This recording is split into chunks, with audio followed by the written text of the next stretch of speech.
Efka. That is my name. Do not wear it out. Why not? Because you can't wear it out. Yes, you can't you wear can. out a name. No, you can't. You say it too much. You can annoy someone by saying it too much. Well, that's part of it. Yeah, definitely wearing it out. Anyway, Efka, Yeah, I have a question. Yeah, that's my name. I have a question. Tell me this, right? You're smart. Why is there not more board game fan fiction? I would read stuff that was a board game fan fiction. Elaine, we're struggling with board game fiction to begin with. How are we going to get to fan fiction when... Okay. So I distinctly remember there was a game by Alexander Pfister called Tybor the Builder that built itself a story card game. Mm-hmm. And I remember reading chapter 1 of Tybor the Builder and the story part. And the story part was... This is not going to be verbatim, but very, very close to verbatim. Right, okay. This is Tybor. He is a builder. He lives in this village. I think I'm not sure the game was called Tybor. It was something Tybor from somewhere. Okay. Anyway, he lives in this place.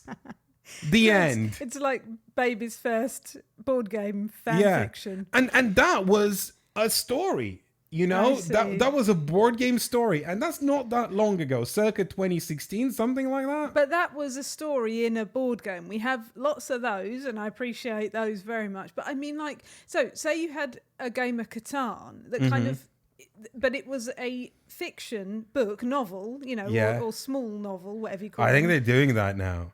That told you a kind of game of Catan, a bit like, you know, Alice Through the Looking Glass was based on chess, and it wasn't really a chess game, but the moves, the way that Alice went and where she moved, it was kind of round the board, and she ended up being a queen because she'd ended up on that furthest square. So I recently watched the Super Mario Brothers film, the new one, not the old one. Oh, not the Bob Hoskins one.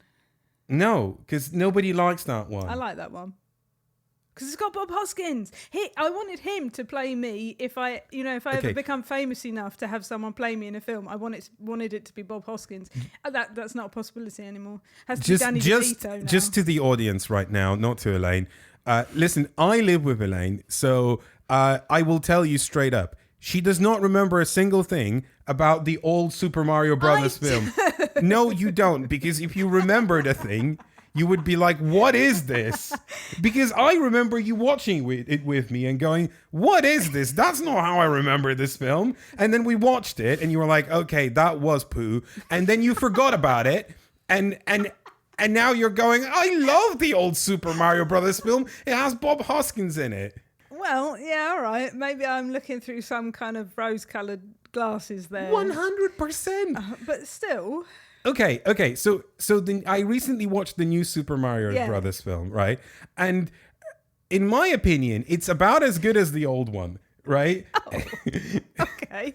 And because a lot of it is just nonsensical narrative that starts with two plumbers in New York, you know, that are Mario and Luigi, who do an advert where they do a lot of their catchphrases, and then they go into this magical mushroom kingdom world with Peach and Bowser and all of that and Toad, and then they do all the bits from the video games, right? So a Catan fiction, not even talking about fan fiction, a lot of it is just going to be wood for sheep. Hey, wood for wood for sheep. No, it could be cleverer than that. That's, you know, I wrote a few little bits of fan fiction. It wouldn't. I wrote a few little bits of fan fiction, some of which I read you for that quiz in the bonus episode that we did once. Yes.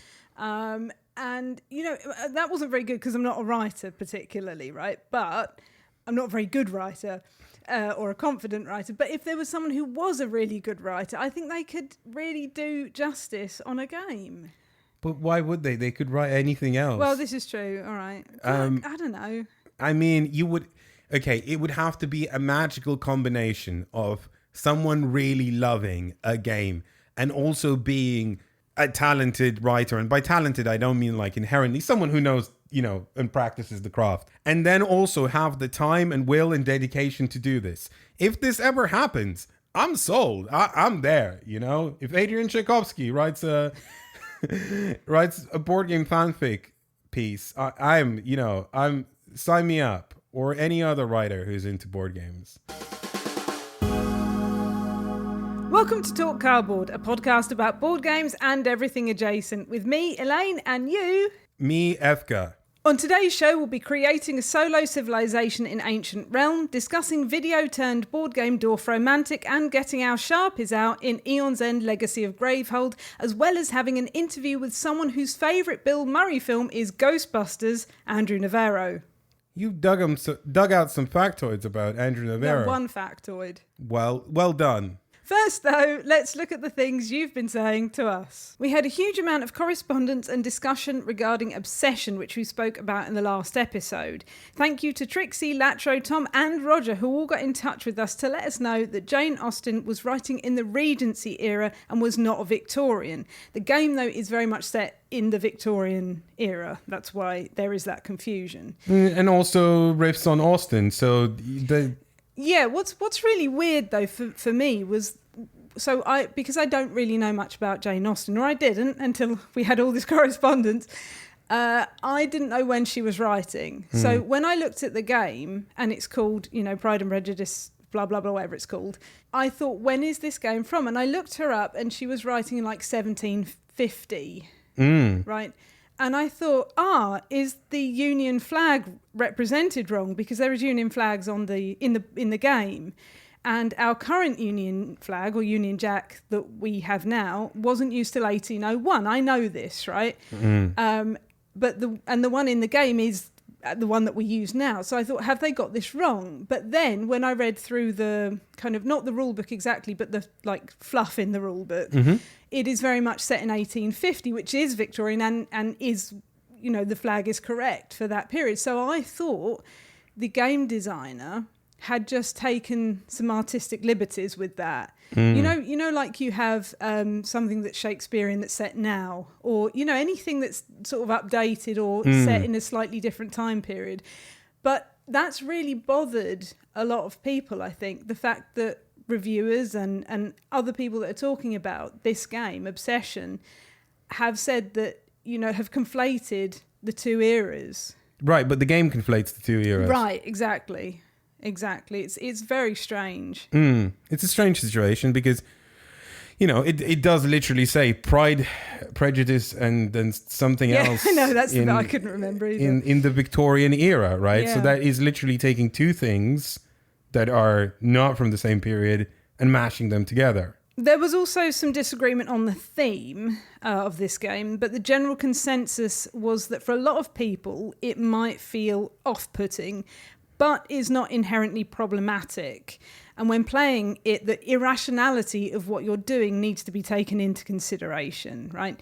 So Oz says, perhaps what bothers me is precisely that Obsession's portrayal is open-ended. It's not possible to wade into Victorian England without involving different subjects. See, the discuss how colonialism is going in the parlour tile. And I prefer it when media takes a definitive stance over such things personally, and I myself do not feel Obsession takes a clear enough stance. But Lizard King says, I don't have any claim to the designer's intent, but what we play it for is the absurdity of the table talk.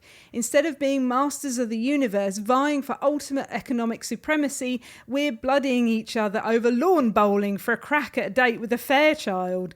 Because unfortunately, being a business tycoon or a general is viewed as inherently dignified, and the people making decisions in Obsession are also viewed that way by a lot of people from a distance. But when you get to the nuts and bolts of how they did their thing, you sound like a clown saying clown things and getting worked up over clown problems, and that is where the fun resides for me, where the theme really comes alive. We also asked, didn't we, for anyone that knows about Jane Austen to let us know kind of what we were missing in the link between Jane Austen and Obsession. And Stefan wrote a very thorough email from their wife, who is a big Jane Austen fan. They say, the The light in Jane Austen books is love and friendship, to steal the title of one of her early books. Within the system, and that's important, within the rules of the obsession game, if you love someone, if you like someone sincerely, or if you trust and admire them, you can help them move through the system faster. The worthy people can ignore the rules and directly jump onto a higher level. The whole system can bend a little for them. Miss Taylor, the trusted, clever, kind governess, makes a good marriage, and she stays the dear friend of Emma Woodhouse, who is, in obsession terms, at least 4 reputation levels above her. Mr. Darcy marries the relatively poor Elizabeth Bennet. The rich and respectable Mr. Knightley could have married the impoverished Jane Fairfax. Let's note that he doesn't. Elizabeth Bennet, a gentleman's daughter, is the best friend of Charlotte Lucas, the daughter of a tradesman. This is the light that Jane Austen brings into the dark system of the obsession game. People matter, feelings matter, moral worth matters. So I find that pretty interesting. So Jane Austen, I still don't quite have an idea of her work, because it seems to be quite divisive between people. Yeah, I'm getting an impression that people take away different things from it. Yeah. And some people, I think, very rightly criticize her work, and some people find, positive aspects in her work. I myself am sort of, from stuff that is of a history that I'm not familiar and with, because I didn't grow up here, so I don't know much about that period of England. I mean, they don't really teach about Regency England in history anyway, or at least they didn't when I was at school. And I tend to take away the big themes, and what are the big sort of thematic points of what a piece is trying to say. And for me, from having now a little osmosis with her work, I get like love for not wealth, for not for status, but for, what you truly feel. But I get that, from people writing in that's not necessarily always the case in her work. And it's certainly even just from watching Sense and Sensibility, I got that some of it was a little bit like, well, as long as we're doing fine. Yeah, like I think that last comment helped me to get a better idea of what she is actually like in her writing. So status is important, but you don't have to start with status. You can work up to it. If you're friends with someone, or if you want to help someone reach higher levels, you can. And I think that's what she was trying to say a little bit. But for me, that still doesn't sit very well, because it still says if you're poor and not a very important person, you're not really worth a lot. I don't know. It has negative vibes for me. Yeah, definitely. And I guess it puts into context things like Kazuo Ishiguro's The Remains of the Day, because like in Obsession, I guess let's give it credit there. In her work, the staff aren't, they are named, because I remember in Sense and Sensibility at the very beginning, the servants are given names, but they're not mentioned much again, at least in the film. Never read the books, but then when you read The Remains of the Day, it's like, oh wait, no, it's all about that, right? And it's completely reframing that. And I think it's very much in conversation with Austen. Again, not an expert. Please do not take my words as any kind of authoritative statement. Just speculation. I mean, we could have had an entire episode just on obsession comments. So I just had to pick a couple out. But thank you so much for everyone that wrote in about that. And if you've got anything to say to us in the future, you can email us, elaine@nopunincluded.com. Still to come, we have Dorfromantik and Aeon's End Legacy of Gravehold, as well as an interview with the multi-talented Andrew Navaro. But first, a solo game of Civilization. Hey, we played a solo game individually, both of us, the same solo game. I played it solo, you played it solo, we both played it solo, and we each have our own different impressions. How about that? We do. Ancient Realm comes from publisher Buttonshy by designer Stephen Aramini, with art by Start Raphael Talbot. So, as any Buttonshy game, it's small. It's small. It comes in a wallet. There's only 18 cards. Is this one good? Yes. As a matter of fact, at the same time, they released 2 Steve Aramini games. It was River Wild and Ancient Civilizations. Let me tell you immediately, River Wild's a dud. But this one's not. I haven't played that, so I can't. I have. It's not good. Because you played it and went, don't bother. Yeah, do not bother, right? But this one's good. And if you've heard the designer's name before, it's because this is the designer for Sprawlopolis, and that is one of Button Shy's biggest hits. So, is this 18-card wallet worth it? Okay, I don't know about you.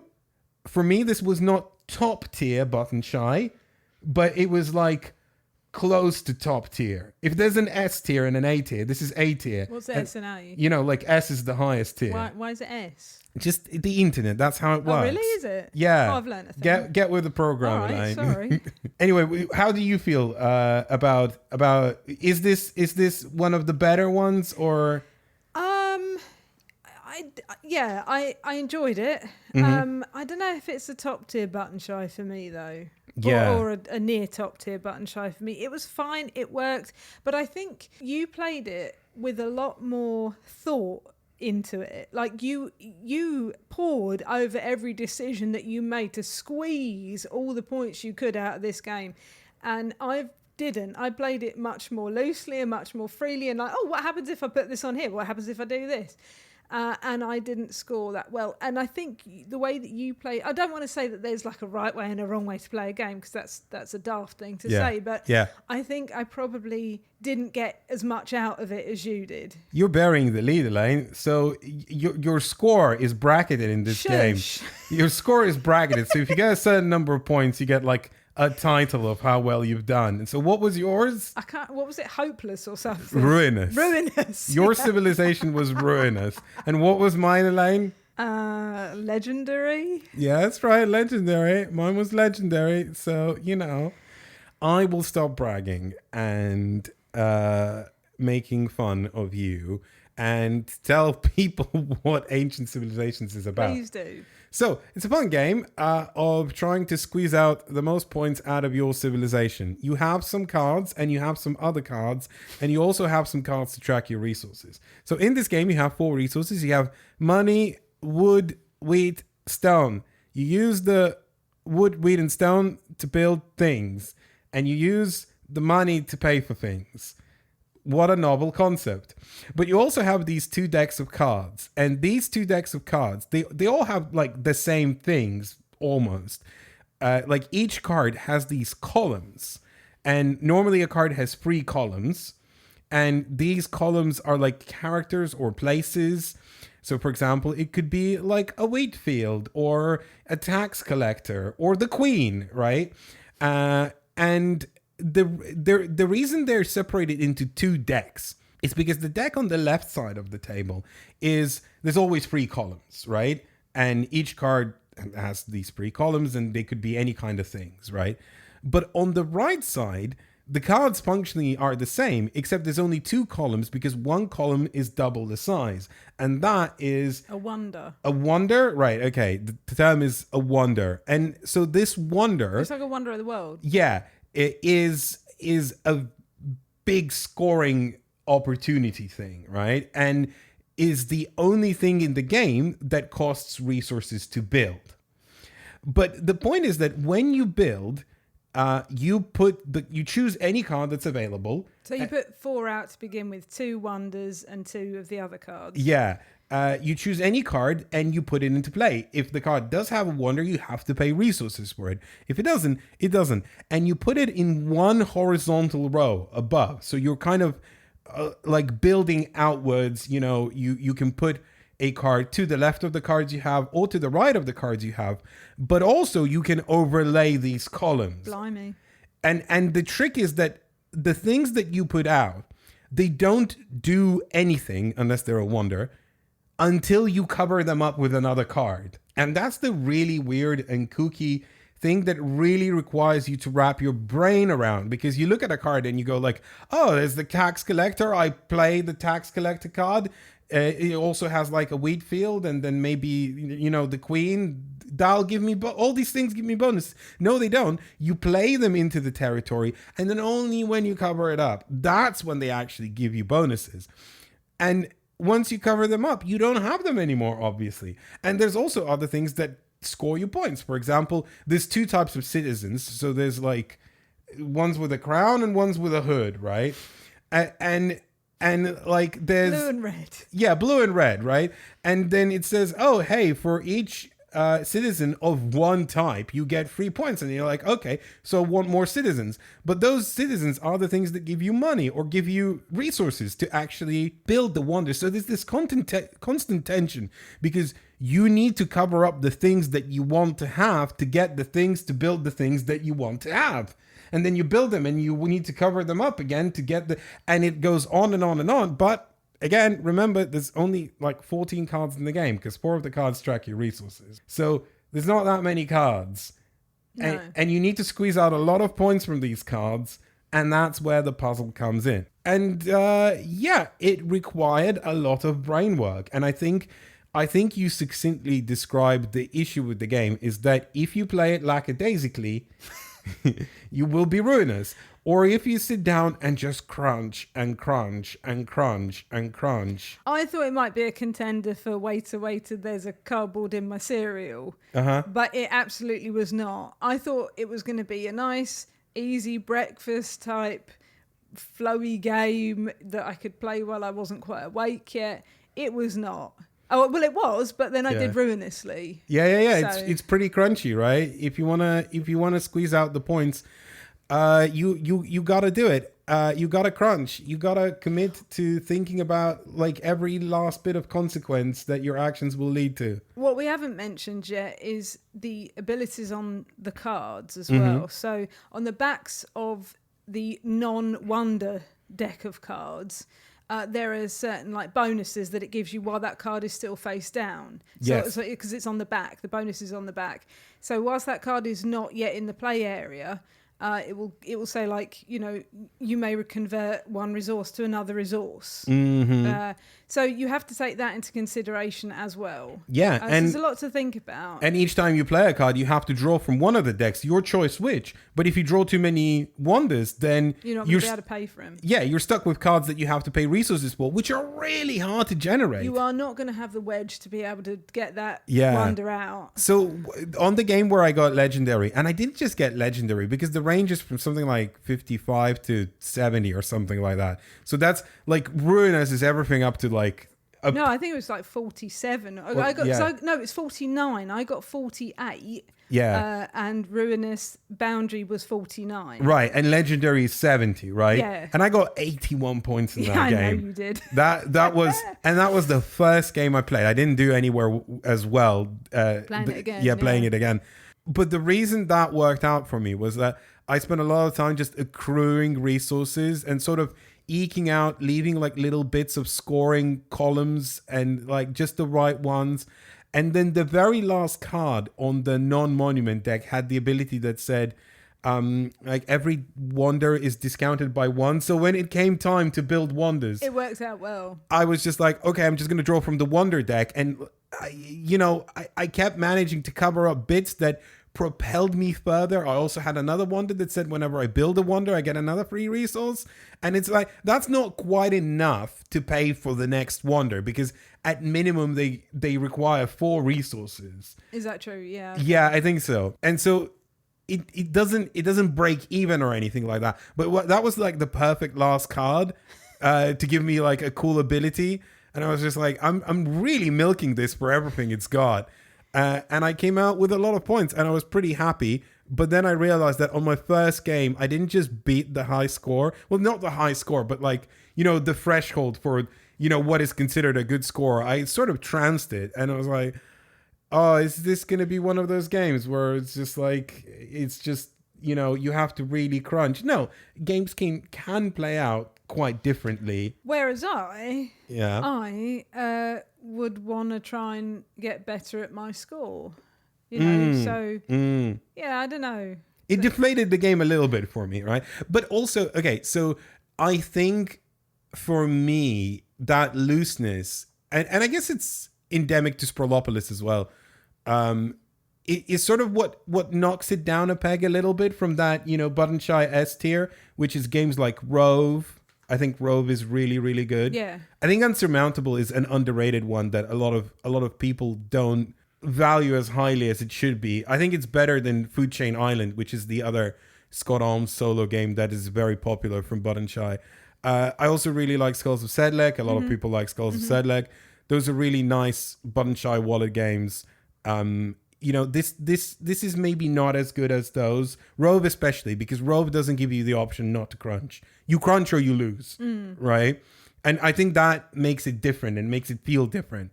But it's definitely in that sort of same tier as, I was going to say Space Corp, but it's better than Space Corp. I think it's like Food Chain Island, maybe about that tier. If you've never heard of Button Shy, once again, they put 18 cards in the wallet, and that's the game, and you can buy the wallet. They sometimes come with expansions. I generally don't like their expansions because I think they dilute the core idea, which already works really well. So don't necessarily spring out for those. But 18 cards in the wallet, cool idea. Sometimes work, sometimes doesn't. This one does. It's good. I liked it. Patrick wrote us an email to let us know how our work has influenced theirs, which I thought was quite lovely. Saying that what we do has in part been inspiration for a college course they're going to be running, right? They go on to talk about a book called Wonderland by Stephen Johnson. They say, in the chapter on games, Johnson takes a deep dive on Monopoly and repeats the story that you related on the 727 podcast about the original intentions of the designer Elizabeth Maggie. Johnson includes an additional wrinkle that was unknown to me and appears to be unknown to you as well.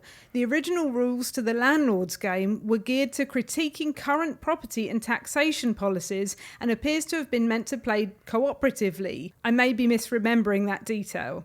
A variant set of rules emerged to make the game competitive and more fun. This was a set of rules that eventually made it into the modern day version. So the failure of Monopoly to teach Elizabeth's intended lesson is not really her fault, beyond the original game not being that much fun. Apparently her original intent was thwarted by rules changes and house variants. Isn't that funny how that's always the way it works? I never knew that. I never knew that the Landlord game was a cooperative game originally, but it makes a lot of sense actually, and maybe does kind of make it work as parody. But then again, my experience of board games that work as parody is that they often don't work well as board games, and there you go, house rules. Well, I mean, you're always going to get someone that interprets a parody as serious and takes that on. Like if something is satirical and makes fun of something, there will always be people that go, oh no, that's a really good idea, that's how I want to behave, or that's what I want to do. I mean, that's with any satire that happens now. Sorry, I'm not just talking about board games. So as this game is quite old, it's one of those things that is going to have happened. Well, that was fascinating. Thank you very much for writing in. Still to come, we have an interview with the brilliant Andrew Navaro and our impressions of Aeon's legacy of Gravehold. But first, we're rippling rivers, rustling forests, and fielding wheat. Dorfromantik comes from publisher Pegasus Spiel by designers Michael Palm and Luca Zack with art by Paul Reber. It is important to note that whilst Dorfromantik the board game is not a review copy sent to us, we have acquired this game ourselves, the video game that Dorfromantik the board game is based on, that we played in the past, was a review key that was sent to us by the video game's original publisher. I think it's important to disclose this. I think so too. So it's murky ground. Yeah, murky ground, not a review copy, but in the past there was a related review copy. So, Dorfromantik the board game won Spiel des Jahres this year. And I was like, really? Because I played it, the video game, not the board game. And from what I heard, it was a pretty faithful recreation of the video game. And for me, always Dorfromantik, whilst enjoyable, felt like a flash in the pan. Like, it was of its time. It released in January 2021. It was very much a lockdown baby, and a lockdown hit. It's kind of like, the world's too much. I just want to lay some chill tiles, make a chill village, because Dorf means village in German, and I don't think I need to translate the romantic part. It's clear what's happening. We're loving a village. And I was like, okay, it was fine for its time, right? And now there's a board game, and it's apparently winning Spiel des Jahres. So we had to try it, and you've not played the video game. No. I watched you play it, but I haven't played it myself. Elaine, I want to hear your thoughts. Do you like Dorfromantik? Yeah. Oh, do you want me to say more? Like, I was hoping for like more enthusiasm. Like, yeah, it was great, because I felt like, yeah, this is great. I enjoyed the campaign element of it. I think if it would have been a standalone game, I would have been like, okay, this is cute, this is fun. Okay, I'm done. But because it is a campaign game, there's more to come. And I think that pull of there being more to come is exciting. So let me briefly describe what it is. It's kind of weird to describe what it is, because it is a thing of its own. It is a tile laying game. You have hexagonal tiles. They represent various aspects of the board game idea of a village. You know, like there's some tiles with cities, there's some tiles with forests, there's some tiles with fields, there's some tiles with rivers and trains, and you draw a tile, and you have to put it next to the other tiles that you've already put down, and hopefully they match up. And you know, because one tile features multiple terrains and various configurations. Some edges are village, some are forest, and you want to, you know, make them conjoin. Generally, not necessarily, most of the time you want them to conjoin. You don't have to. But what happens is this weird game of perfectionism where you can never be perfect. Like, I guess the way I would describe Dorfromantik is chill time with tiles where you want to be as good as possible, but you know that you can't, so you make best do the board game. I think it benefited from being cooperative. Oh, I think that's the big selling point, really. Because I think if it would have been competitive, it wouldn't have been half as much fun. Because we were puzzling over it together. Yeah, I think that's the fun of it, because it's like every turn, all you do is you draw a tile from a pile and you go, where do I put this, right? And normally, like in games like Carcassonne or whatever, it's like your own puzzle, right? And now you flip a tile and everyone sees that tile and everyone goes, oh yeah, where do we put this, right? And everyone sees it. It's not like it's in a game where you have to try and place the tile first. And then everyone goes, no, or there's some kind of mechanism where you can speak to each other or can't speak to each other. Like you can just freely talk about where you're going to put it. You just show everyone and go, where should we put this? If you were the one that drew that tile, you have last say. You can veto everyone else and spoil the game if you want to. Don't play this with toxic people. Basically, don't. No. Well, don't play anything with toxic people. No, really. that's true. But this is you know where used to be this criticism of co-op games, or does it have the alpha gamer problem, right? The alpha gamer problem does not exist. What exists is toxic people. But this game is prone to being abused by toxic people, is what I'm saying. Yeah, and it is a lovely, light-hearted game that you wouldn't want to be playing with hideous people anyway. No, yeah. This is great for people who already know they enjoy each other's company and they can just sort of chill out together and be like, oh, this goes here and this goes here. But the really nice points of tension of it is this sort of duality. There's two piles. There's one pile that's just tiles. They have things that are like features, right? And then this other pile, it's the same tiles, but also they come with a quest. So you'll flip a tile and it'll say, oh, this is a river quest. Then you'll flip a random river tile. They'll have a number between 4 and 6. And that basically says, you want this river to be between, like, if it's a 4, you want this river to be specifically 4 long. Yeah. So you already have 3 river length tiles conjoining together. You could just put that on in the front of them. And auto completes. Autocomplete. What do you get out of that? You get 4 to take points. that 4 and it's going in your score pile, right? And there's always free quests available. Anytime you complete one, you draw a new tile from the quest pile, make a new quest, and there's always like these sort of little goals. But what's really clever, like you said, is the campaign system. Because if it was just a game on its own, I would, play that and go, and this was nice, and I had a nice time. It would just be a nice puzzle game that you played and went away from, probably. Yeah. Maybe a slightly more forgettable. Yeah, but now there's this score pad and unlocks and boxes and really, strangely, like normally the campaign bit isn't what would do it for me, right? But here it really does because, so for example, our score was 147, I think, in the first game, right? And then we got to climb up on this track, and that unlocked like this box and unlocked certain achievements. And it now said, oh, hey, these things are now available in the game and you can incorporate them into your game and should. And, you know, they provide new scoring opportunities. There's new quest tiles and stuff like that. So there's more points available. But also it was very clear what we've done wrong. We've completed every single quest in the game that was available. But you also score... that's all we've done. That's all we've done. You also score for the longest road, the longest railroad, and also you get to, if you... The longest river and the longest railroad. Sorry, I got that wrong. The longest river and the longest railroad. But you also score points for the largest completed forest and field and city. You know, so there's these extraneous scoring opportunities that we didn't focus on that much. We didn't get many points from them. So I was like, okay, we've done probably okay, but I can see where we could have done better. And then I looked at the score chart and it went from 100 to 400. The funny thing was, right, you probably because you were riding on some sort of ancient realms high. Yeah. When you looked at it, you thought, oh, we nearly got the highest score that you can possibly get. And then you realised you were looking at it kind of upside down. It flowed the other way. The scoring flowed the other way. So you're like, oh, right, we're right at the bottom. Yeah.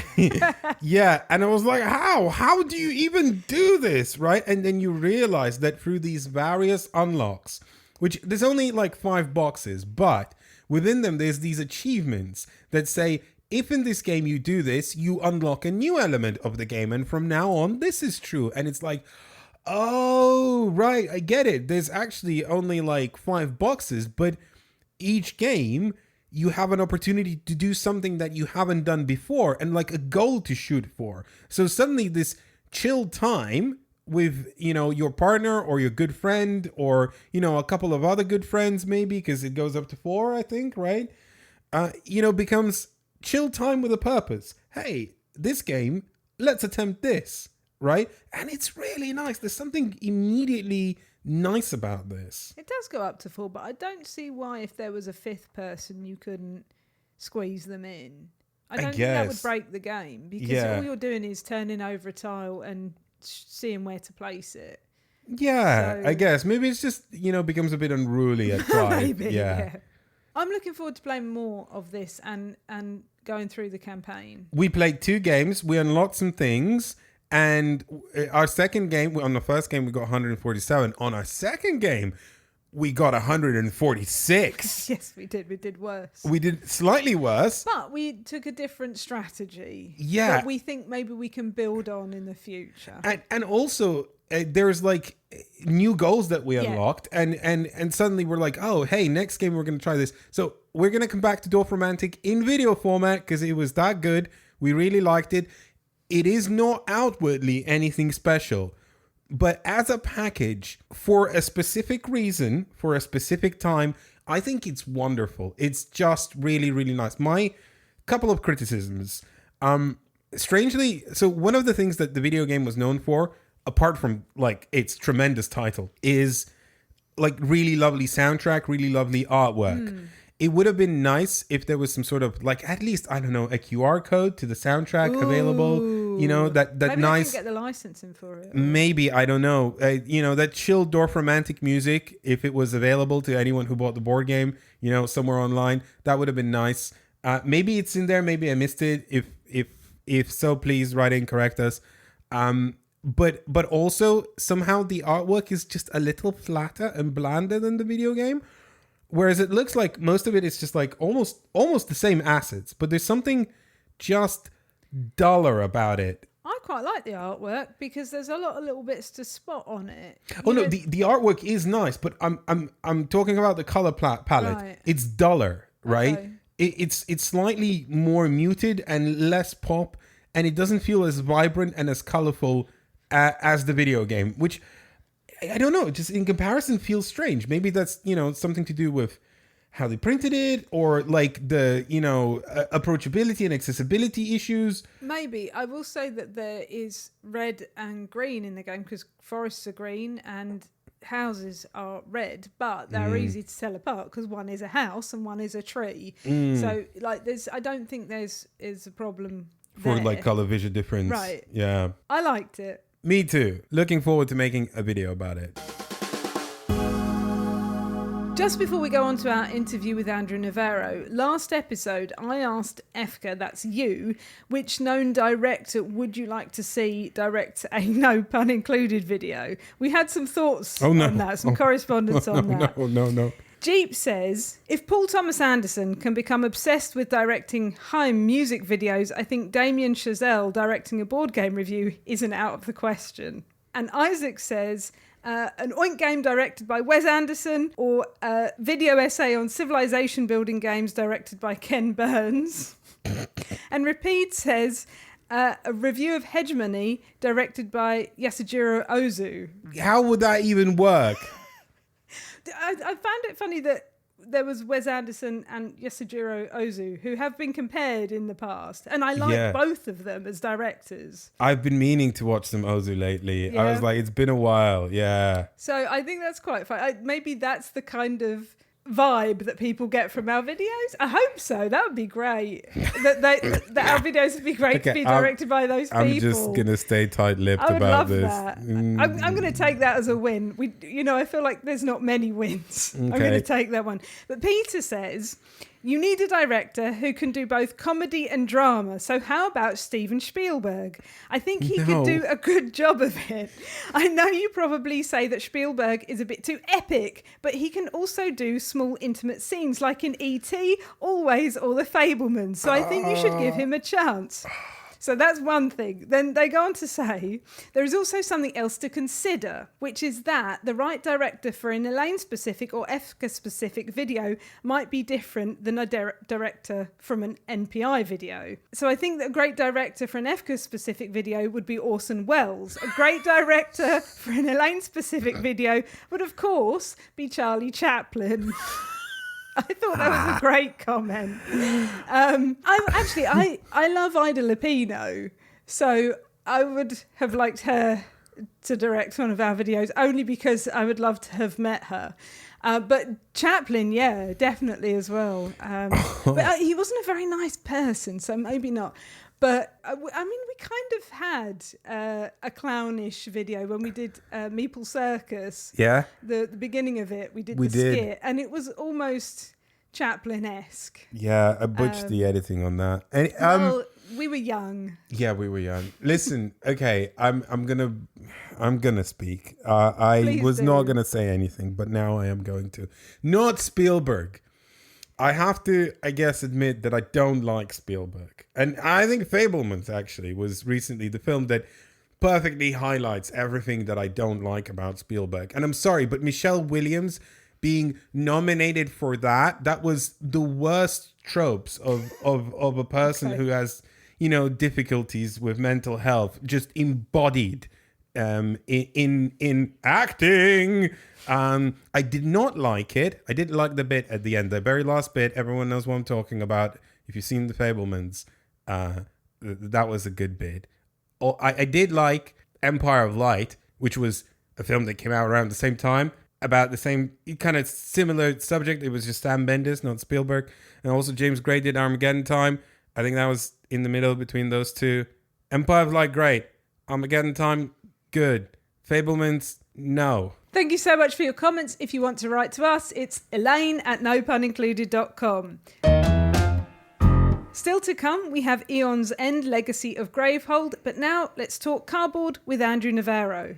I want to preface this interview, actually, just before we start. So this interview is specifically relating to Earthborne Rangers, which is a game published by Earthborne Games, which is the publishing house that Andrew Navaro is the head of. And the reason we're interviewing Andrew Navaro is because, as it'll become very evident in the interview, the main idea behind that game and its publishing model was to make it as sustainable as possible. Let's find out how that went. Delighted to welcome to the show Andrew Navaro. You might know Andrew as the previous head of studio at Fantasy Flight Games and the current head of studio at Earthborne Games, publishers of the upcoming Earthborne Rangers, for which Andrew is also one of the designers. Andrew, I invited you over to talk cardboard, but also specifically to talk sustainable cardboard. So is this a thing? Is sustainable cardboard a thing? Can we have it? Can we, because I think a lot of people want it. Can we have it? Yeah, absolutely. It can be done. Yep. We are living proof that it can be done. I'd love to get into this more, but first I want to know the origins of this. So what gave you this idea? How did it come about? What made you go, right, no, we're doing this? Yeah, well, it started back probably my last year working for Asmodee. And, Asmodee owns FFG. I was head of the studio for about 3 years, but only for about 2.5 before I decided to leave. But in that last year, I had been talking a lot with one of my coworkers, another executive at the company named Michael Hurley, and he was on the Asmodee side, and he was responsible for overseeing production a lot of time, and he would often look to try to do more sustainable things, just explore it, and he was kind of interested in that. So we'd talk about what could be done, but we always ran up against the issue of budget. The most important thing when designing products from a business side in a company like Asmodee is the margin, and that's the profit margin. So the amount of money that you put into the product, be that in development or materials, needs to have a retail price, or more specifically a distributor price that gets you a decent amount of profit, and that amount of profit can vary based on whatever company you're working for. Everyone has their own standards for that. But so at Asmodee and FFG, it was pretty flexible. Oftentimes we were able to eat into that margin if it meant making a cooler product, but we were not really allowed to move into that margin for what would be considered maybe sustainability goals. Mm-hmm. So if you say if we wanted to do wood instead of plastic, if we could do it in plastic, we do it in plastic because it's just so much cheaper. So that was really a barrier that we found. It was something that we didn't really push a whole lot for at the time because like I said, we have goals we're trying to meet. So it wasn't really possible for us to make those changes at Asmodee, at least from the FFG side. Maybe some larger companies. I know that the Catan studio works really hard to try to do things more sustainably, and they have a little bit more or a lot more weight to throw around than FFG does. But at the time we couldn't really do much with it, but we talked about it a lot. And he shared with me a book that he had been reading called The Responsible Company, by Yvon Chouinard, the founder of Patagonia. I'm not sure if you're familiar with Patagonia. They're like an outdoor that's the jackets, right? Company. Yeah. Jackets, fleeces, nice. They try to do try to do things sustainably, source things sustainably. And he wrote this book called The Responsible Company, which talked about their journey and his philosophy when it comes to making consumer goods.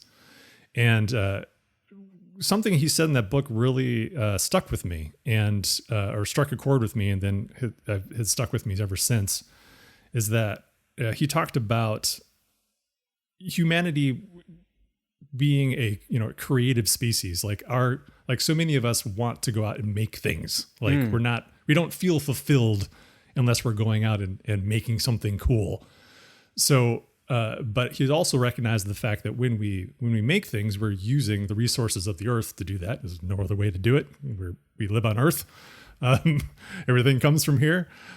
So in his mind, we're always doing some amount of harm to the earth. But the question is, how much harm are we doing when we make something? And the goal of Patagonia And his goal was to, when we make things, to do as little harm as possible. So that really struck me. And I was thought, wow, that's cool. Like, to just acknowledge the fact that, yeah, we are making things and we are pulling resources from the earth, but then just to do that considerately, I think is something that a lot of people just don't take that step. So when I started thinking about, my own, breaking off on my own and doing my own thing, publishing games myself, I started to think about, okay, well, if I'm not constrained by, a corporation who is beholden to its shareholders, you need to make as much money as possible. That's all part of the charter, right? So, part of the mission statement. So going off on my own, knowing I didn't need to do that, I was like, well, all right, what is the least harm that I could do in making a game? And that really just kind of set me going when I started to conceptualize Earthborne Rangers. I'd like to pivot a little bit towards the narrative side of things, because my impression is that Earthborne Rangers is very much a sort of amalgam both of its ideals in terms of storytelling, but also, its production journey. What came first? Was it, were you interested in that side of like fiction, or did you have an interest in that side of fiction? Because would it be unfair to label? I know that, labels are labels, but from what I understand, it's sort of working in the genre that's now called solar punk. So would you ascribe that label to it? I wouldn't. I think looking at solar punk and the definition of solar punk, it doesn't quite fit, but it's as, if you need to do a shorthand for it, I guess it's as good as any. Solar punk, from what I can tell, is a little bit more of like kind of a technological utopia. And while there is technology in Rangers, it's all the technology in this setting still requires human effort. So where it's not like a utopian setup like you might find in solar punk, where there's a bunch of automation and things just happen, but it's all being done clean and with renewable energy, and there's these gleaming glass structures and everything like that. No, it's more of a return to manual labor. And being connected with the earth, but they still have technology, and they use that technology to aid them in their labor. But that all requires a human hand. There's no automation or industrialization of any kind. Was that setting something that felt like a natural accompaniment to what you were trying to do? Or were the two more connected? Because I know like a lot of fiction authors are trying to write within similar trappings, even if it's not solo punk. You have something like Becky Chambers did a 2-part series on it, and Mike Carey wrote a trilogy called The Book of Coley that's sort of working in the same general area of fiction. It's interesting that, because I have been asked this question before, and honestly, it's all kind of blurred together in my mind. Like, I feel like the two things really came up simultaneously. It wasn't really intentional that the setting would match the ecological sustainability goals of the company as well as it did. It just kind of happened that way. It's a nice convergence of the two things for sure, but it was definitely not planned. It's just kind of where my imagination went as we were creating, because in addition to the sustainability goals of Earthborne Games, part of our mission to do every one of our products to make them as sustainably as possible, I also wanted to essentially change what the expectation is from players, from as far as what they get in terms of narrative, because I feel like so much of our narratives are around conflict and strife and violence and human beings being terrible to each other, and I wanted to get away from all of that, and in doing so, this is the story and this is the setting that we ended up coming up with. And it speaks to me really poignantly. So I really enjoy creatively and inhabiting this world and imagining it. And when I'm really in the groove, Like I feel like I am in that place and can see the things and can feel the feelings of what this world would be like, and it feels really nice. So trying to convey all of that as much as possible has been a major goal over the past couple of years. But yeah, the two things, while they're related, it was not part of some master plan at all. I was very open to all sorts of different ideas for stories and settings going into this, and then just ended up landing on Earthborne, not only as the name of the company but also as the setting, because originally that wasn't the case. I was actually speaking with a former coworker at FFG, telling him about the company, and told him that we'd come up with a name. It's going to be Earthborne, and he's like, "Oh, that'd be a great name for a game." I was like, "Oh yeah, that would be a good name for a game." And then it kind of took off from there, honestly. I'm so glad you said that. We were just talking on our previous episode to Zoe B about what board games can teach us. She talked about the film Arrival, where they were trying to teach like an alien, basically aliens, via chess. And the immediate problem with that is that chess embodies conflict. So one of the things you're inadvertently teaching people is, we like conflict. We resolve things via conflict, right? And I think there is that sense, like, if we don't do conflict with board games, then how do we express them? How do you win, right? Right. So how do you win in Earthborne Rangers? and what I mean by that is, like, how do you express tension without a lack of like direct conflict, and how do you express a sense of achievement? There's definitely a lot of tension in the game when you are trying to there are goals you're trying to accomplish. So there are missions that you'll receive when you play the game. There's side activities to do, and you can stack up any number of those things in your effectively in your active mission area, and make it as challenging as you want to try. The more of those things you have up there, the more difficult your game is going to be. The way that the game interacts with the world interacts with the players, it's more like I don't know if you want to call it like a barrier or a soft barrier between you and your goals. But the tension of the game is often trying to accomplish as much as possible in a game session, before your time runs out. And you can opt into how much of a challenge you want to make that. Like if you have one mission you're trying to accomplish, some of them are pretty tough. But oftentimes if you just have one in your active mission slot, you can just focus all your attention on trying to get that thing done. And then as things come into your field of view in the world, they demand your attention. So they just really are trying to, in some ways, I guess, distract you from your main goal. And sometimes those can be NPCs coming into play, offering you another thing to do. And you have to ask yourself, should we take this on? We're already doing this. Sure. Yeah, let's try to do that. And you throw it in there and it creates this extra layer of complication.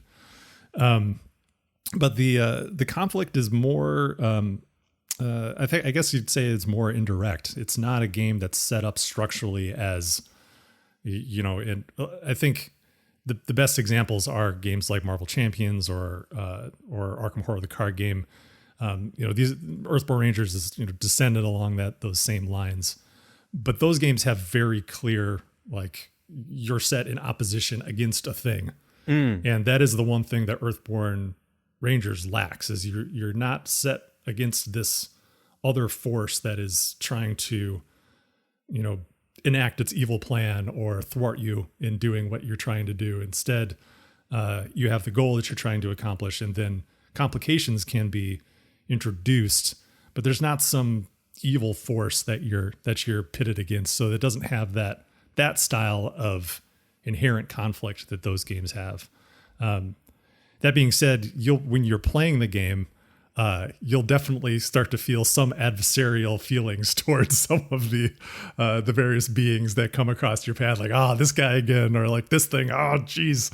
And that's a lot of fun when that happens too. So the game just structurally is not set up for conflict, but I would say that depending upon your attitude, you might feel aggressive towards certain things for sure. Gosh, oh God, sorry. No, I'm already like I'm breaking the interview because like I want this. This is so my jam. This is so my but to jam. answer your second portion of your question, like how do you win? That was a big question during the crowdfunding campaign. And did you say, did you back it? I did, of course. Oh, awesome. Yeah. Thank you. No. That's awesome. I didn't realize that. But so we talked about this during the crowdfunding campaign because people were like, what's the point? Is it just like a narrative storytelling game? There's no tension. Like it doesn't matter. And I can definitely see where people would have that perspective given the games that are currently available and, not having played the game and knowing, how it actually feels. You might draw those conclusions, but I would say, you quote unquote win the game by feeling good about what you accomplished. There are definitely moments in the game where I've played through the campaign a couple of times myself where there are moments that really felt like losing that really, really did. But you keep playing after that loss happens. And it's I think, fail forward is often the term that's used, but there's really not, I would say, like black and white failure or success in Rangers. It's more of trying to, you might have a narrative goal in mind, an ending in mind that you're for a mission or for the entire campaign that you'd like to achieve. And if you don't achieve that specific ending or mission, that might feel like a loss to you, like you didn't win. But in the end, I think it may be cheesy to say, but I think at the end, if you win, if you had a good time playing the game and had an enriching experience, and ultimately that's the goal of Rangers, is to be enriching to your life and for it to be meaningful to you. So if we achieve that, then that's winning to me. I don't think that's cheesy at all. I think that just sounds like, something we haven't seen a lot of, and it's exciting. So you said you haven't got a lot of copies for retail. And that immediately makes me think that the plan is to, like a lot of publishers these days who publish via crowdfunding, to go to a reprint campaign or something like that. Can you speak to how... what are, positive or negative aspects of being crowdfunded in terms of, making a sustainable product? Is there something to that, or? Yeah, I mean, I think like it's key. I mean, I when I was talking about this premise with, back it's end of 2019, after I'd put in my notice at Asmodee and was starting to talk to some people in the industry about what my plans were. There's a lot of skepticism about whether or not consumers would even care, and that's kind of the overriding, at least at the time. That's 4 years ago at this point. But that's at the time that was an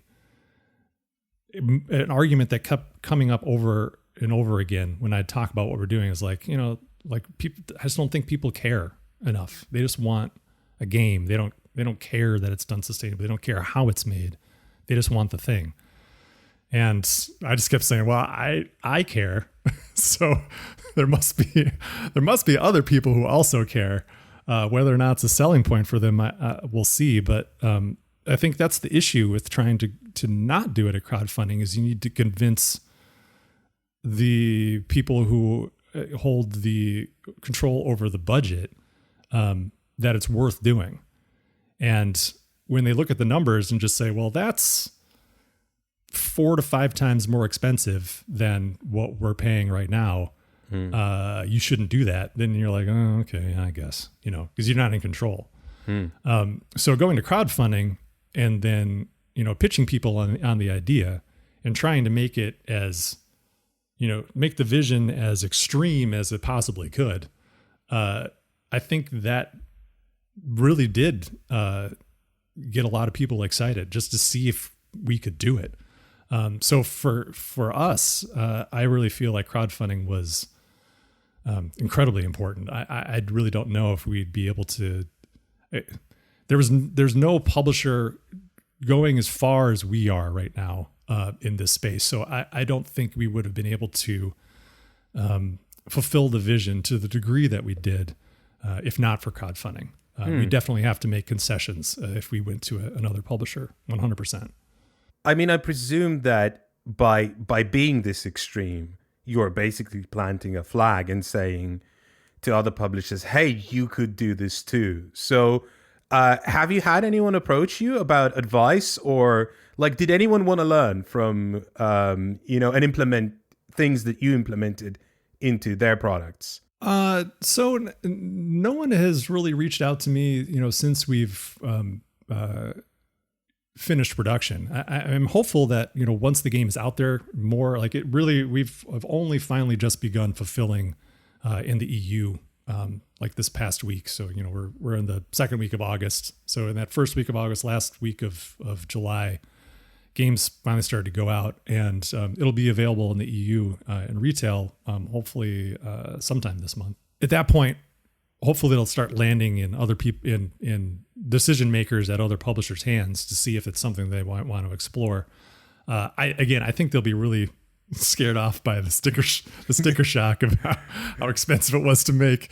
But pretty much right away, though, when we did the campaign back in 2021, Jamie Stegmeyer reached out to me, and he and I had not had any kind of previous relationship, but he was really inspired by the mission, and thought it was really cool, and then helped promote the crowdfunding campaign on his blog, which was really gracious of him.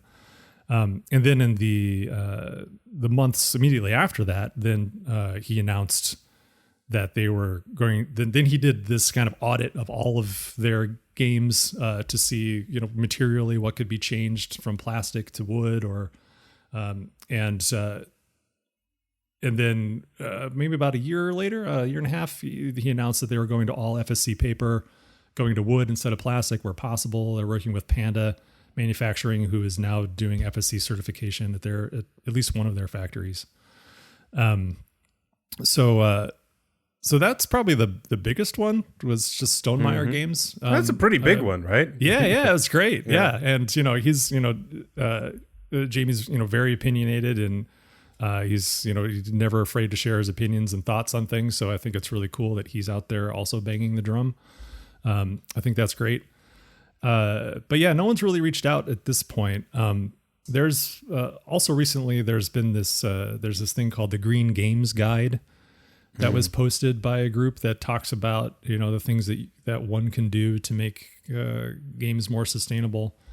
And I think it's all good that they're looking more at how things are sourced, but Earthborne really takes things the next step, where I'm really looking at then what happens to our games once they're done. Once you've completed playing them, they're sitting on a shelf. We this is where the conversation gets a little darker, but we all pass away. We're all going to die eventually. Our belongings then pass on to our children or our friends or whoever we leave them to. And then where do they go from there?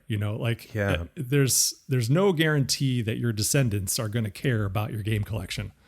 Or there'll be anyone to buy it, or anyone will even want it. So I think ultimately I in addition to, to sourcing responsibly and manufacturing responsibly, I really want our games to then, eventually completely disappear from the face of the earth. Given a long enough timeline. So that was why it was really important to me to not have any plastic in it. And I think that's the step that I think a lot of companies aren't yet ready to take, is that, they're happy to source FSC paper, but then they'll still put like a UV coating on it. Yeah. Which is plastic. So almost every game you own, a tremendous percentage of them, I don't have official numbers, but I would be willing to bet 9 out of 10, if not more, all the paper in it is coated in plastic. So it makes it impossible or almost impossible to recycle. Like, so much so that, recycling centers just won't take it. So it's not only that, it's also like the the cards that are have the black or gray core. Those feel nice, and they have a nice little snap to them. Yeah. But those are completely not recyclable because it's just got this big wad of adhesive in between two pieces of paper, and then those two pieces of paper are then coated in plastic. So I think that's something that a lot of people just don't consider, is where the games go afterwards, because we like to think that we're making these artifacts that will last for all time, and that's the goal. And I just don't think that's important. Yeah, that's a weird thing that I've encountered, and I have played, and own some games that are made entirely out of plastic, and me too. The idea there is that, like, oh yeah, in 500 years time, your descendants can have what? Like, what is that? Why is that? In 500 years time, what will people, like, when we look at the Goose Game, right? Do we think, oh yeah, I really wish I had like an original copy of the Goose Game? I mean, maybe for monetary reasons, but what is that? Why do you, I'm not really asking this question. Why do humans have this sort of like incredible need to persist so far beyond themselves? And like, it's not, I like, if I buy a game, I didn't make this. I'm ranting now. I know. I'm sorry. Like it's not an artifact of me. Like I get passing down, like, some records to, my direct descendant who can then go, oh, that was my, dad's or mom's, music. He or she listened to it, like, that's nice. But yeah, no, sorry. I'm going to cut that out. But it just winds me up so much. Well, I think it's important. I don't think you need to cut it out, because I think it's a interesting conversation to have. And I think it's an important one to have, because I think so much of, I guess what you call geek culture surrounds this, this kind of this collector's mentality, where you just buy the thing and you put it on the shelf, and you may never take it out of the shrink. I have games still shrunk wrapped. Why do I have those games? I don't know, because I haven't given them to somebody yet. But right now they're just sitting wrapped in plastic on my shelf. Why? Just because. But I think, there's lots of people who, they want this, museum to their interests. And that's just cool to them to have this thing that exists. And I think when you introduce the idea that the object is subject to time and decay, then they kind of bristle. And I think that the thing there is, some people think, that,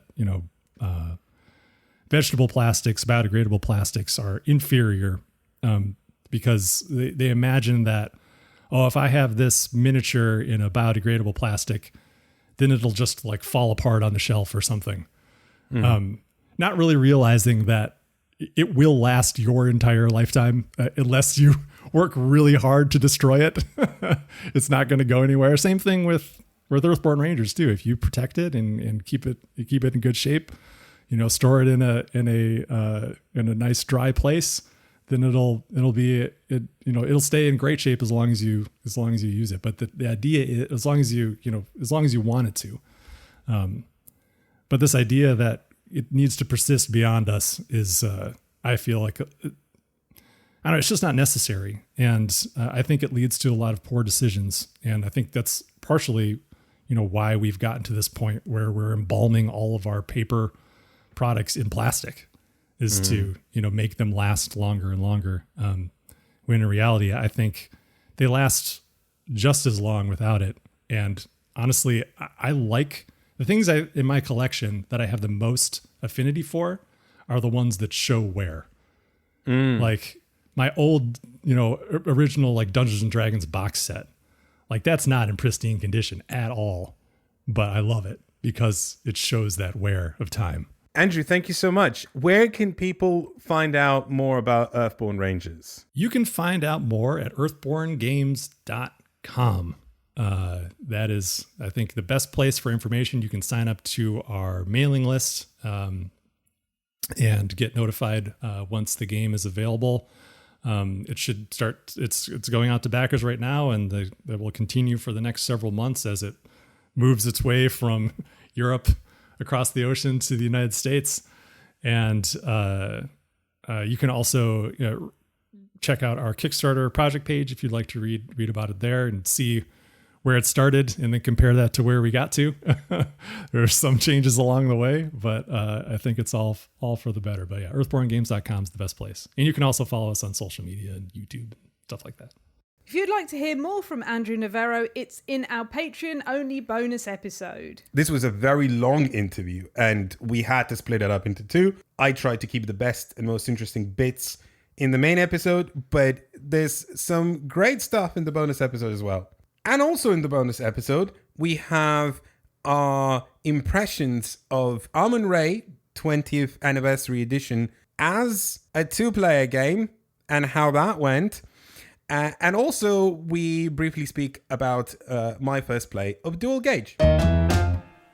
Our last game of the episode is Aeon's End Legacy of Gravehold, which comes from publisher Indie Boards and Cards by designers Sydney Engelstein, Nick Little and Kevin Riley, with unlisted artists. Ooh, the mysterious unlisted On Board Game artists. Geek it says NA under artists. No art. No art, no.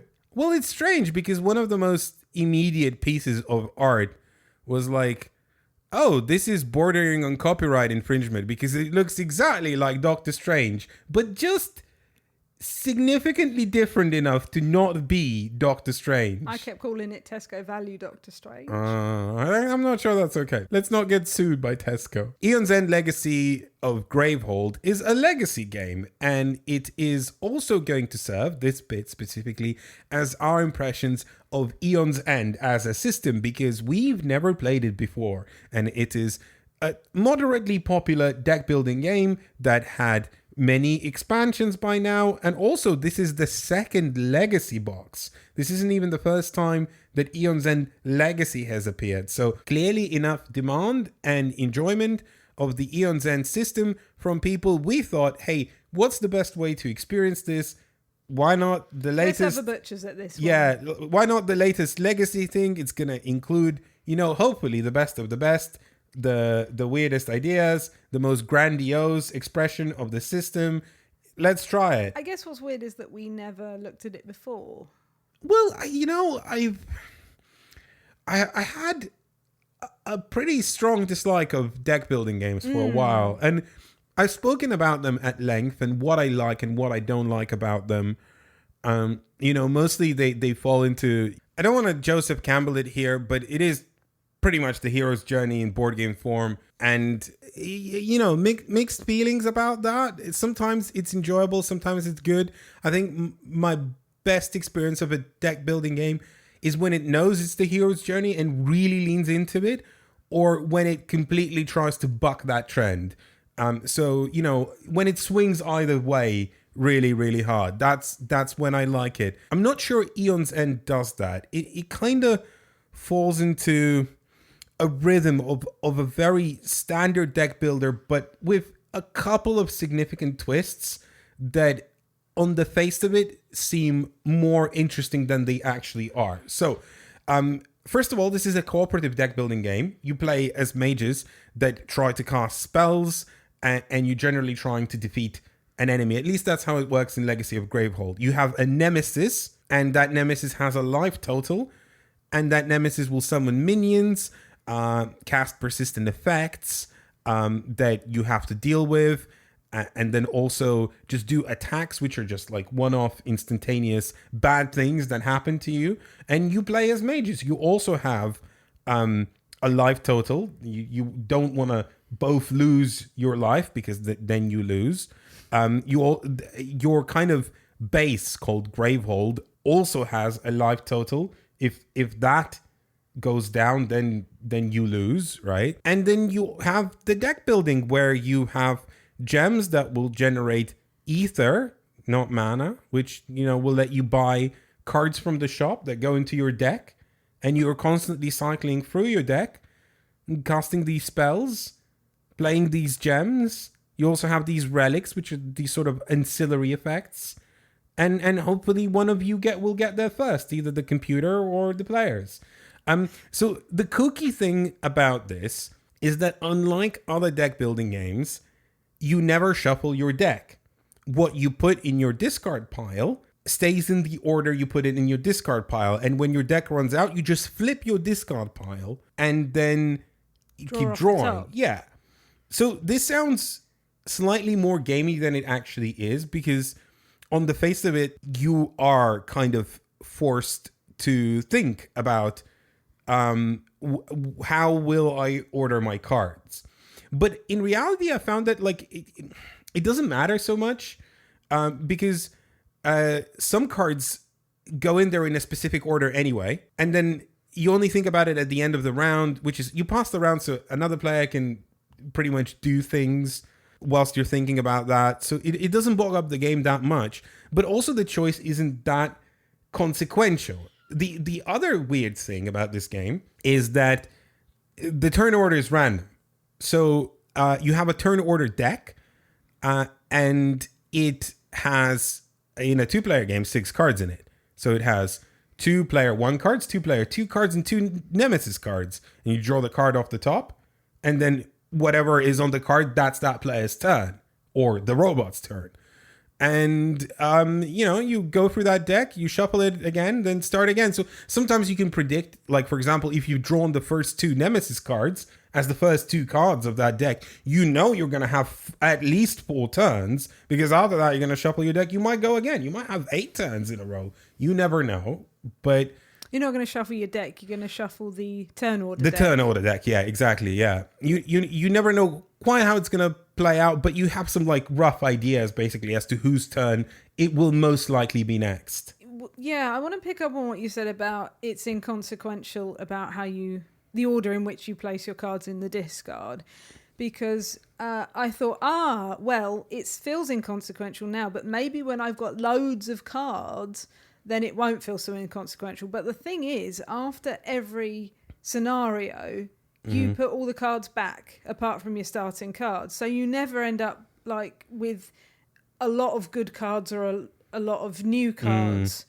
It's not like you're building up from scenario to scenario. So you're right. I never felt that the order that I was placing them in the discard was that important. Well, actually, I think the more cards you have, the less consequential it is, because you start with 10 cards in your deck, 5 in your hand, 5 in the deck, right? And so with multiples of 5, it's pretty easy to predict the rhythm. Well, the first 5 are this, so I'll draw that next, and then the next 5 are these, so I'll draw these next, right? But as soon as you add card number 11, like everything shifts. So if you try to keep track of that, right? Because you have 1 card on top and then you draw the next 4 cards, not the 5 cards, right? And everything kind of, jigs out of order, as it were.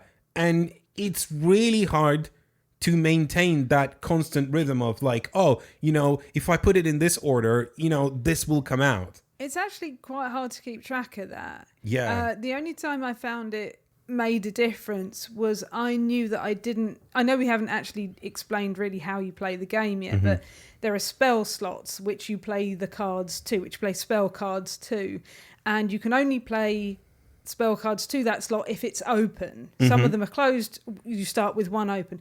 And the only time I found it mattered was when I had more spells that I knew I was going to draw or potentially draw than I had spell slots open, so I wouldn't have been able to play those spells. So I ordered it in a way that I could do something else first. So it did make a little bit of difference there, but it was too much. Honestly, I couldn't keep track of. No, I think enough. I think if you try and keep track of it, you'll spend too much time fussing with the cards and not actually enough time thinking about what you should do in the game. And so that for me wasn't a gimmick that was particularly interesting. The turn order gimmick was fine. I just found that it kind of swung the game in unpredictable ways, where suddenly like, we really could do with us being next, but it's the Nemesis, and then it's the Nemesis again, and that's kind of frustrating. So we won so we've only played 2 games of it so far. Yes. And we won both of those, but I felt like both of those games we won because of the turn orders that came out. If the Nemesis would have had their turn before we got our turn, we probably, or we not necessarily would have lost, but we would have definitely been in a much worse position. And on our turn, we won because we managed to defeat it. I think that's true for the first game we played. I think the second game we just crushed it, really. Like, it wasn't even close. Maybe it felt dangerous because the game has this sense of creating an immediacy of danger, which I want to talk about in just a bit, right? But it wasn't, I don't think it was even close. I think we just took that game away. The first game was actually a fantastic ending and kind of made me feel really good about the system because there was this basically sense that if the Nemesis takes its turn, we are toast. So we need to just get it down to those last life points within the turns that we have. And then we realized that the next two cards have to be the Nemesis card. And it was like, I had one turn left and that was it. And I didn't have any more spells, but then I dug out this effect on this card that basically said I could cast one of your spells, and that was the exact right amount of damage we needed. It was just a perfect confluence of things where for turn and turn we eked out as much as we could. And then on the last moment, we found a clause that won us the game. And that was kind of nice because it was really, really close. But I didn't feel so much that in the second game. And I think, again, this is a legacy game. We're not going to spoil much at all, actually, any of it. Just going to talk about the legacy stuff a little bit later in general concepts. But the quality of the Nemesis you're going to face from game to game is going to differ. Some are going to be harder. Some are going to be easier. And I think where the game shines, it is maybe that spell system because it's quite kooky, because it doesn't let you immediately embody that power fantasy where like, I bought the powerful card, I'm going to do it now. No, you have to, it's a spell. You have to prepare it in advance. So as you mentioned, you have these breaches. You start the game with hopefully at least one open, but then others you have to focus, meaning you have to spend your ether, your resource that you buy cards with, to turn these square tiles around until they reach the top side. And some of these breaches are better than others, but they're more expensive to turn around. You don't have to turn them around. You can open them when they're not fully turned, but they're a lot more expensive. Yes. So there is a lot of variability in that. And also, if you have a close breach, but on that turn you turn it, you can prepare a spell into it, but you'll be forced to cast it next turn. Otherwise, other spells you can just keep in those breaches. I'm getting into the weeds of it, but the point is that you have to have spaces to actually play these cards that do damage and do the powerful effects. And when you play them to these spaces, they don't even do anything yet. You have to wait till your next turn, which you don't know when it's going to come because the turn order is random, right? So oftentimes you're sitting there out of turn with this bomb that you've loaded, right? And you're just like, come on, me. Yes, it's me. I did notice your callback to Bill Murray, by the way. That didn't pass over my head. The toast, saying that we were going to be toast. That was nice. Well done. I didn't enjoy this game. No, not at all. Not a lot. I learned something about myself, which is that I am maybe not suited to learning from rule books of legacy games. I could not get my head around this game. And I have struggled in the past with, it's not the rule book's fault. I have struggled in the past with other rule books for legacy games because they can't give you all the information. They can't front load all that information like a normal rule book can. And I had to pass it on to you. I said to you, it was a bit like if you learnt loads of words from a dictionary in whatever language, and then someone said, okay, have a conversation in this language. You couldn't because you just know a load of random words and you don't know how they join together. And that was how I felt when I read this, but you didn't struggle with it. No, it was quite good. So I want to pivot just a little bit back. One final criticism about the system in general, but we're sort of veering now into the legacy thing. So please, when we're done, remind me. I could talk about the rulebook and the legacy stuff. Okay. So my final criticism of the system as a whole, just Aeon's end, is that a lot of it falls into the cooperative genre of putting out fires. And that's these sort of systems that like create a lot of immediate dangers, but give you a big goal and say, there's this danger and there's that danger and there's that danger. If you don't take care of them, things are going to get worse. But also worry about this big picture thing overall. And you're like, okay, right? And each time a nemesis turn comes, there's more dangers. It activates all the dangers, and now there's another danger, right? Deal with it. So you could deal damage to the nemesis, but there's also minions. If you don't take out the minions, they have effects every turn. Take them out right now, you know? So I'm not the biggest fan of that trope of cooperative games, especially because it doesn't even feel like you're putting out fires, because in all the games we played, which I appreciate is just 2, it felt like mostly you are firefighting whilst you are doing the deck building. But then when it gets to that critical mass of my deck is doing things, you ignore the fires entirely and just go bam, bam, bam. Can I get there fast enough? Yeah. It's fun, isn't it? Because you are literally putting out some fires in this game. That's true. Parts of the town can be put on fire. There is a mechanism that says there's fires, and you could put them out with a spell called Douse. Anyway, as promised, some criticism of the legacy stuff. Non-spoiler. We're not going to spoil anything. Legacy of Gravehold does a bold thing from the beginning. It says there's 2 factions. Pick one of them. If you're not familiar with the narrative of the game, it does some work to kind of bring you up to speed with with what's happened in this world in the past. Kind of says there's these 2 factions. One of them is the Order and none of the bad magic faction, and the other is, well, maybe some of the bad magic, you know, like maybe just a little bit of the bad magic, because that's kind of like balances things out, you know. So these are the 2 factions, and you're immediately forced, without knowing what's inside, to pick one of them, you know, and you are going on a journey through that faction. And I think that's very interesting, because it determines what characters are available at the start of the game, and what cards will be available to you, and what abilities will be available to you. That's really cool. You know, we picked maybe some of the bad magic faction. And I don't know what we would have been playing with had we gone the other way. Yeah, it means your game is going to be very different from other people's games. Yeah, so, I like that. So that was immediately cool. And it does a good drip feed of new things so far. We always felt like after every game, there's something new, something cool to explore, you know, like new ideas and new things and new twists to the formula. It feels fresh so far. So that all of that is fine. It's definitely not the worst legacy game I've played. That's Charterstone. There's better ones, there's worse ones, but it's competent as a legacy game. Yeah, but whilst it's competent in delivering new things, I don't think it's very competent at being a good experience in terms of a legacy game.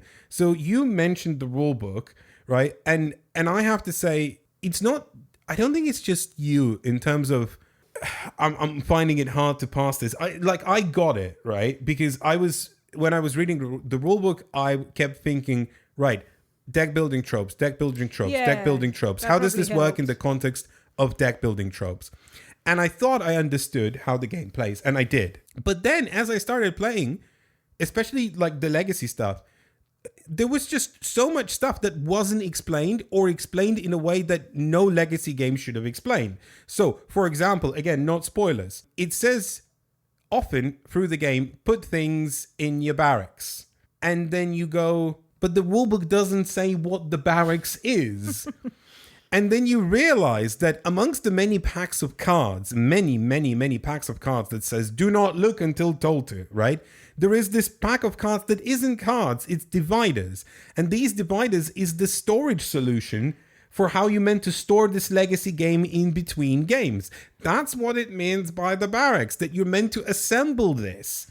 But nowhere does it say that. You need that a lot clearer. In a game where you must not open things until you're told you can open them, it needs to be clearer what you are allowed to open right now. Yeah, so that wasn't great. The second thing is using terms like destroy in a legacy game that don't mean rip things up. Because if you've played a legacy game, you'll be like, destroy. Oh, that means that you are meant to, remove this from the game. No, that's banish. Again, that's not explained clearly in the rulebook because the rulebook literally says, oh, destroy means remove from the game. What it actually means, remove from this session. So destroy, when you destroy a card, it just means you remove it from your deck's circulation. If you destroy a rift, which happens when your character is exhausted and runs out of life, that doesn't mean the character permanently loses the access to that rift. It just means that for this game, they won't be able to use it. Nowhere is that made clear. And that's just bad. That's very bad, especially using a term like destroy, which could literally lead a person to rip up a card. I think that is partly what led me to not enjoy this game so much, because we did end up looking up a lot of rules and trying to figure out between us and through Board Game Geek what some of the terminology and the rules meant, and I think that's fine. Like you get that sometimes in a game, and I said this to you, you get that sometimes in a game where your first game is a little bit like, okay, I'm learning how all these systems work. But in a legacy games where those systems are constantly changing and being updated, even when you learn this set of rules, that's not going to help you necessarily for the rest of the games that you play, or the next games that you play. So we got stuck in the wool of this game quite a lot, and it slowed it down. And then the resolution, like you said, there's a lot of firefighting, but in the end, you're just going for the big thing. And I just didn't find it fun, and it just wasn't a good experience for me. So I want to talk about a few more things about the legacy stuff. There's just one positive, one negative, right? So the negative thing relating to like the very first scenario. Again, I'm not going to spoil it, but I will say that one of the immediate kind of legacy feeling things in the game was something that was also very clearly prep for an encounter you're going to have way down the line, right? So it's like, here's this cool new system that is very poorly explained. It just kind of leads you to interpret it because it's trying to make it mysterious, but it doesn't work. It's not mysterious. It's just confusing. But also when your very first scenario is, something's going to happen later down the line and what you do now matters. It's like, but I want this to matter, right? I don't want to prep myself on the very first thing that I do for this future thing. I want to experience this and what this can offer. So it didn't put its best foot forward there, right? But when it comes to the positives, I will say that one of the things it does really well, whilst the narrative didn't impress me much, to borrow from Shania Twain, there was a very clear sense of characterization, and I got a pretty clear picture of who all the characters were and how they work together, what they were like, what their opinions and positions of things were, and that didn't necessarily mesh with what they did mechanically, but it didn't matter. Like, I get who these people are, I get what they like, I get what they're doing, and I get why they're doing it. And that is a great thing for a legacy narrative to kind of propel you through the story, which is, run-of-the-mill, bare-bones fantasy stuff. But it was clear run-of-the-mill, bare-bones fantasy stuff with a lot of proper nouns that don't mean anything, like Zargsos or, Kel. One of the characters called Kel. I said my signature move is going to be Kel Surprise. Nice. Yeah. I played a character called Chew. Well, the pronunciation isn't clear. I think it's Chew because it's Q-U. So Q-I is Chi. So Q-U would be Chew. Well, no? I mean, depends, right? On what... Well, it's my character. Right, okay. But you said initially Q. I thought it was, Q. Yeah, okay. Yeah. But it's QU. So it's like QU, but the U is superfluous because it's still Q. Probably Q is copyrighted by Star Trek. Right, I see.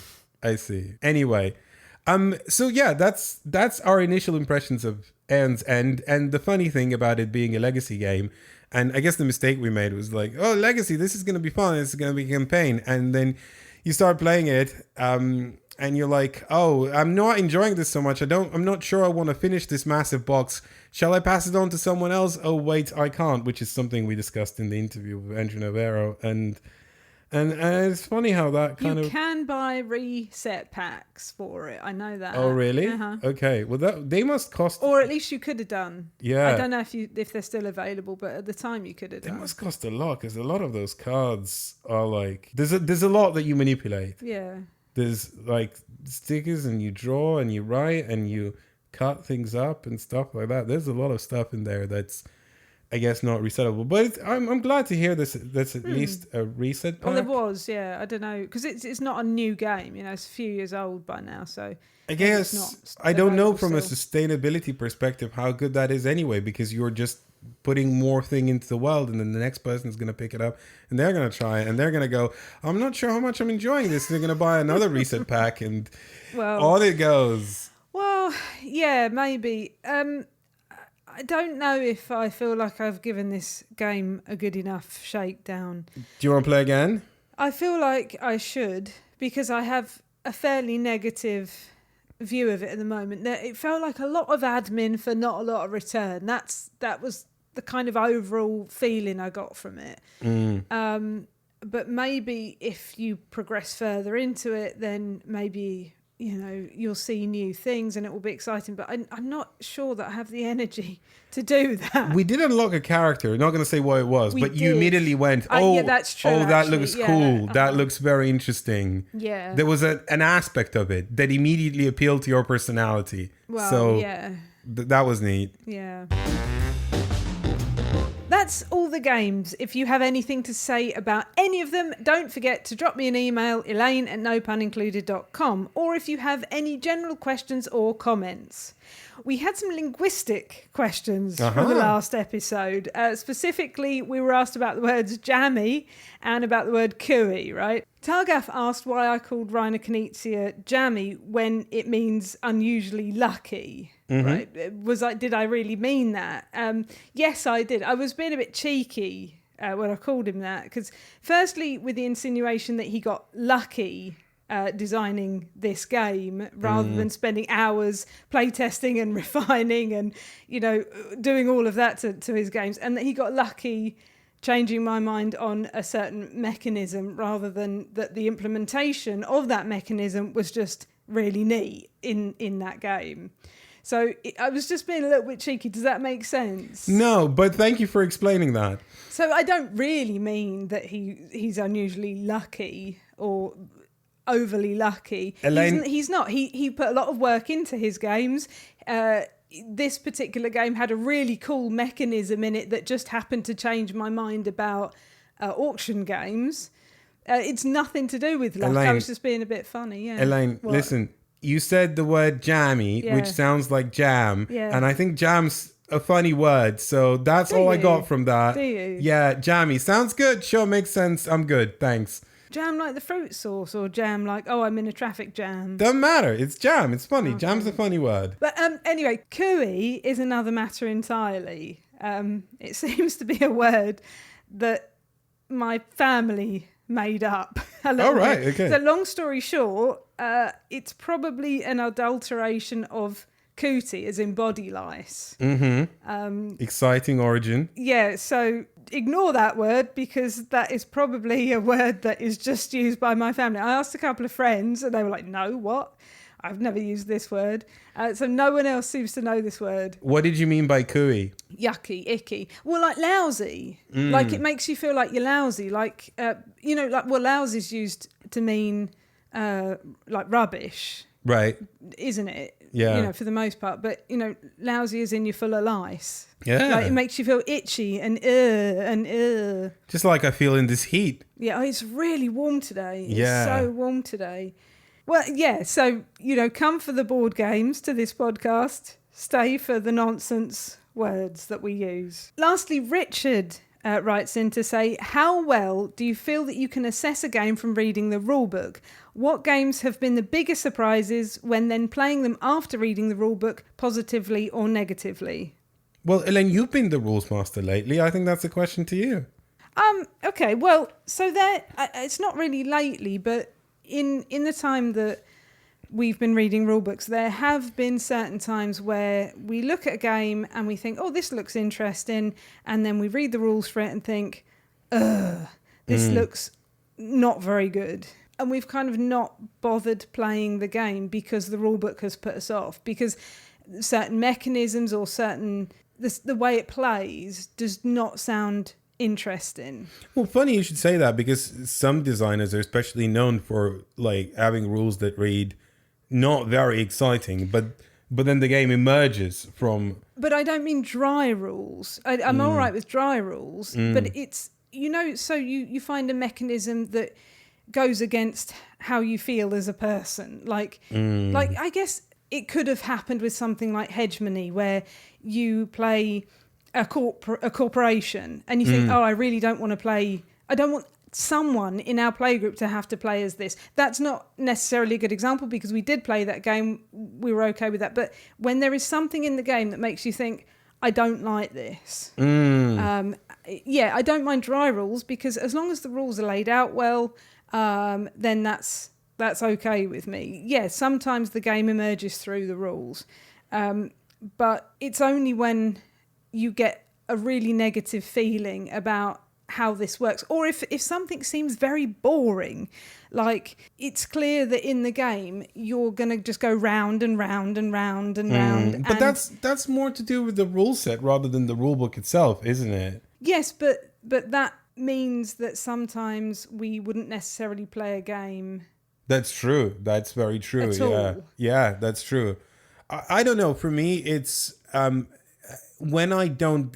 I think the opposite is true. When I get a clear sense of what the game is trying to do and how it wants you to approach it, that's when I jive with the rulebook. When I don't get that sense, I'm like, this is annoying.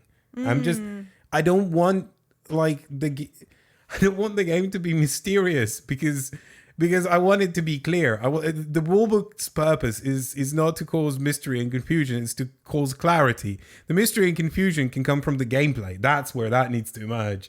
And one of the most egregious examples of this is Ether Fields, where the rulebook, I hazard a guess, allegedly by me, I'm making the allegation, was deliberately made to be confusing, to fall in step with the tone and theme of the game, which I found obnoxious. They're just genuinely obnoxious. I think, I guess relatively recently, so a game like Sky Mines, when I read the rulebook, I didn't quite understand what was going to happen in the game. I didn't get a feel for the game. But because the rulebook is quite dry, I guess, but it still seemed interesting. And then when we played, I've played Mombasa before, so it was similar. I knew roughly what it was going to be like, so that did help. But I think the impression I got from the rulebook was quite different from the gameplay. And I enjoyed the gameplay a lot more than I thought I would from the rules. Well, that's good. But the point of that, though, was that you got a clear picture of how to play, and then the gameplay kept the surprises, right? That's precisely it. Whereas with Etherfields, I read the rulebook and I had no idea how to play, and I played the game and it confused me even more because it didn't fall in step with what the rulebook was saying. That's not helpful. That is not helpful at all. It's a technical manual. We need it to tell us what to do. I mean, it can excite you, but it still needs to be clear, right? Those two things are not necessarily mutually exclusive. So you like it if a rulebook excites you? Is that what you're saying? I mean, it's fine. Yeah, if I don't necessarily crave it, but if it wants to be a little bit playful, there's nothing wrong with that. But I think some of the best rule books are for things like Blood on the Clock Tower, where the rule book's purpose isn't just to teach the rules of the game, but it is to make you understand the intention of the game. It's like, this is how play looks like. This is what you're expected to do. This is how you're expected to engage with the game. And it even gives you strategy tips and ideas, right? I know that some designers really wanted it to be like, no, I want the people to find everything out for themselves. But people approach games in very different ways, right? And I don't think, I mean, I certainly appreciate some rulebooks do this, when there's a little bit at the end that says strategy tips. Honestly, for my money, that could be expanded to like a couple of pages, right? Somewhere at the back or even in a separate booklet. But someone says something that says, hey, if you're enjoying this and you kind of want to find out more about how you can interact with this game strategically, here's like, stuff, right? Yeah, you don't have to look at it. Yeah. But if you want to, here it is. Yeah, exactly. And Yeah. there are very few games that do this. There are some. But when they do this, I appreciate it so much because then it's like, oh, hey, I can actually, I don't have to go on BGG or whatever and read someone's idea on what the strategy for this game is. I don't have to fall into lockstep with the zeitgeist or whatever. I can just kind of engage with it on my own terms with some information that's provided to me by people who've worked on this game. I actually, thinking about it, I don't like a rulebook that is whimsical. I dislike that quite a lot. Like with That Time You Killed Me, that it had little sentences that were whimsical, but they weren't clearly differentiated from the rules. So I was reading them with as much attention as I was reading the rules, and I didn't like that. I'd rather the rulebook was dry, gave examples, like a good rulebook, gives examples, tells you how to play the game, like you said, tells you the flow, the intention, la la la la la. But you don't need to put fluff in there to engage me.